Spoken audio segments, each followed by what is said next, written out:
Allrounder Bravo காயமடைஞ்சிருக்கிறதுனால நாளைக்கு நடக்க இருக்க போட்டியில அவரு பங்கேற்க மாட்டாரு. அதோட அணியில சில மாற்றங்களும் செய்யப்பட இருக்கு. ஐபிஎல் தொடர்ல நடப்பு சாம்பியன் எதிர்கொண்ட 4 போட்டிகள்ல முதல் 3 போட்டியில வெற்றி பெற்றிருக்கு. மும்பையோட நடந்த 4வது போட்டியில தோல்வியை சந்திச்சிருக்காங்க. இந்த 4 போட்டியிலையும் தொடக்க ஆட்டக்காரர்கள் அம்பத்தி ராயுடுவும் ஷான் வாட்சனும் சொல்லிக்கிற மாதிரி ரன்கள் எடுக்கல. நடந்து முடிஞ்ச 4 போட்டியில ராயுடு எடுத்த ரன்கள் 28, 5, 1, 0. வாட்சன் 0, 44, 13, 5.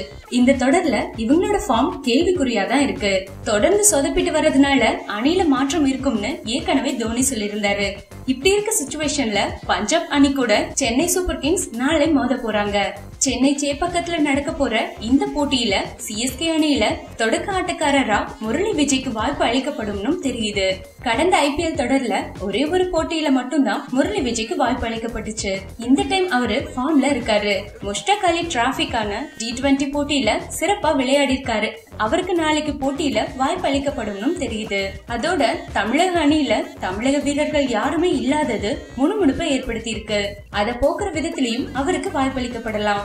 சிஎஸ்கே அணியில லுங்கி நெகிடி, டேவிட் வில்லை போன்ற வேகப்பந்து வீச்சாளர்கள் விலகி இருக்க நிலையில பிராவோவும் காயமடைஞ்சிருக்கிறதுனால சிக்கல் ஏற்பட்டிருக்கு.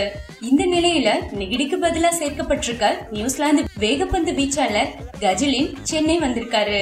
அவர் நேத்து அணி வீரர்கள் கூட பயிற்சியில ஈடுபட்டிருக்காரு. இதனால நாளை நடக்க இருக்க போட்டியில அவர் பங்கேற்கிறது கன்ஃபார்ம் ஆகிருக்கு. ஓகே ஃப்ரெண்ட்ஸ், இந்த வீடியோ பற்றின உங்களோட கருத்துக்களை கீழே இருக்க கமெண்ட் பாக்ஸ்ல கமெண்ட் பண்ணுங்க. உங்களுக்கு இந்த வீடியோ பிடிச்சிருந்தா லைக் பண்ணுங்க, ஷேர் பண்ணுங்க, மறக்காம தமிழ் திமிரு சேனலை சப்ஸ்கிரைப் பண்ணுங்க.